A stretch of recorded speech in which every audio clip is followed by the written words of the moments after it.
In this video,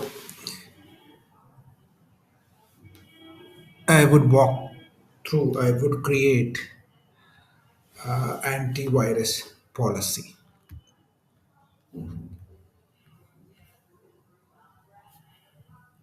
Choosing a platform, I want to create Microsoft Defender for antivirus. Defender antivirus policy.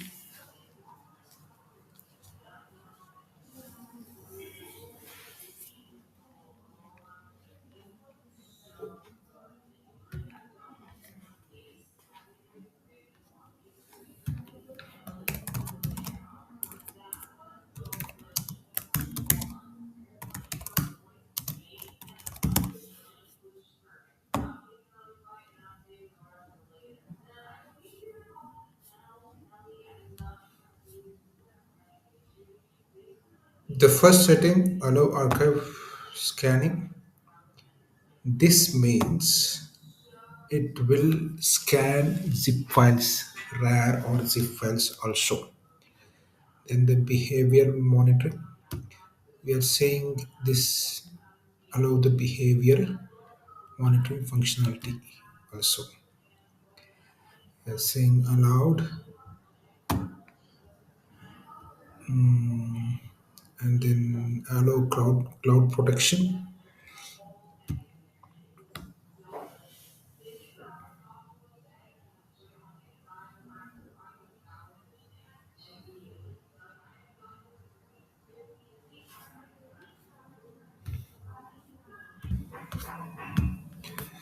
Then now allow cloud protection. This will allow you to join Microsoft Maps, MAPS, capital MAPS. That stands for Microsoft Active Protection Service. So I've just searched what exactly is this, just to understand more on this. So this is a community where when you enable this, you would be you would be sending data to the Microsoft Maps program or the community, and this service helps Microsoft identify and respond to potential threats like malware by collecting anonymous data from users to improve security intelligence and definitions for the antivirus products for like Microsoft Defender. So how it works, it is explained here. Users antivirus sends the report, basic additional information about the detected suspicious files or activities to Microsoft Cloud. Microsoft analyzes the data in real time to identify new malware, software, and potentially unwanted software. This analysis helps creating updated definitions, allowing Microsoft security products to detect and block these threats more effectively for all users. This is about maps. So when you enable this, you are kind of sending your data to maps community. And the next one is email scanning. This is about whether you are allowing email scanning in your endpoint. This is scanning emails on your Outlook. It is not online scanning like Office 365. It is not Office 365 or Exchange Online side of scanning.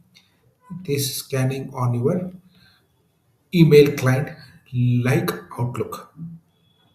And remaining all self-explanatory, allow full scan on map network devices, allow full scan on removable devices, allow scanning of all downloaded files, allow real-time monitoring. Let's see this allows Windows Defender real-time monitoring functionality. It is also easy to understand. Allow scanning network files, allows this is scanning of network files, allows script scanning, disallows Windows Defender script scanning functionality. So script scanning is the functionality provided by the Defender. You would allow whether to do that script scanning or not. Allow users UI access.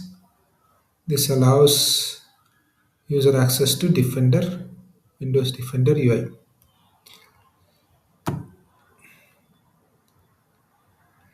Average CPU load factor represents the average CPU load factor for Windows Defender scan.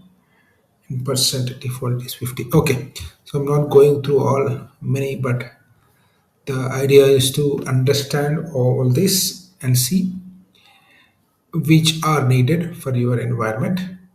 And there is another small nuance here. So there are some settings when you keep not configured, it doesn't mean nothing happens.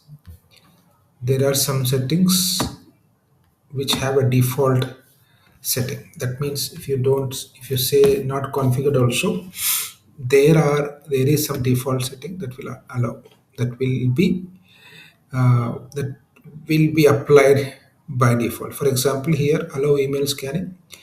If you don't configure also, turn off email scanning is by default. So like that, there are some settings. So you have to go and understand that as well, and based on that, take the decisions. I will go ahead and configure few settings that I feel that are necessary, and then we'll say next.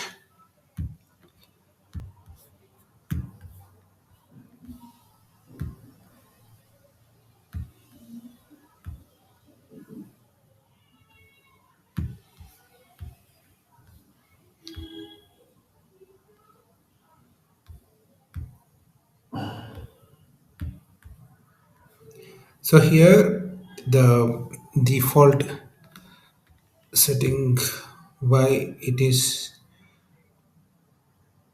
disabled is default. Some places enabled is default.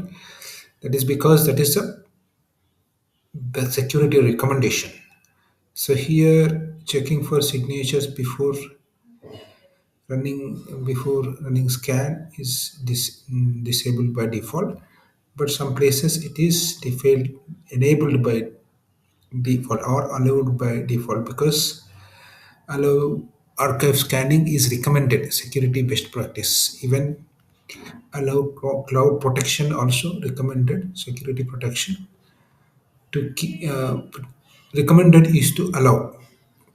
So that is the reason. If you some whatever is the best practice or recommended, that will go as default. We need to understand that point also. Carefully read what is that setting, what exactly you are going to do, what is the benefit or impact. Based on that, for, from that setting, then take a decision. That is very important in creating any new policy or applying. There are a couple of other sections I want to understand. See, I see excluded extensions. We can add some extensions that we want to exclude from the scanning. Just for example, I'm giving PDF, maybe something like this. And then you can also exclude some paths. Maybe if you have some installation paths of some software, you can exclude here, and exclude some processes. Again, if there is any processes that you want to exclude, you can exclude. Maybe I usually see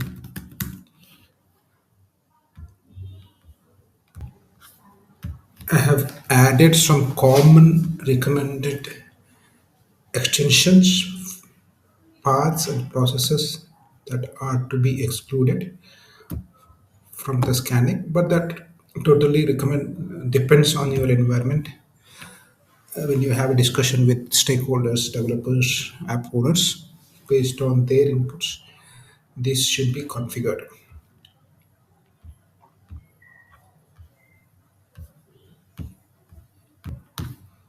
You can configure one scheduled scan day, and you can configure a scheduled quick scan also, quick scan time also.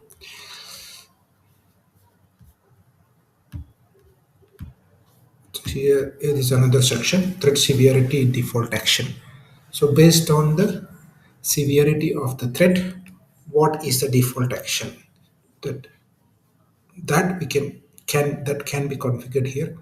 If it is a severe threat, what is the remediation action you would do? So the recommended is block the file execution, and if it is medium severity, probably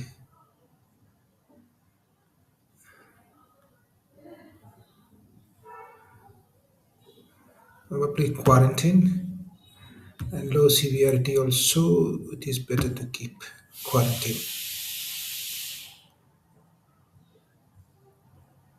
And even for high, then you can keep block or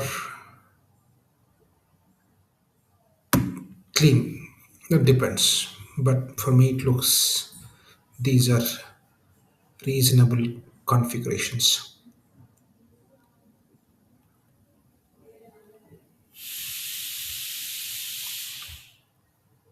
Yeah, I have done some configurations that I've felt that I am aware of. So maybe can do some more in deep dive and identify what other settings can be or should be configured. Okay, it says no groups found. As I said, either you put all devices or can create an entire group, review and create.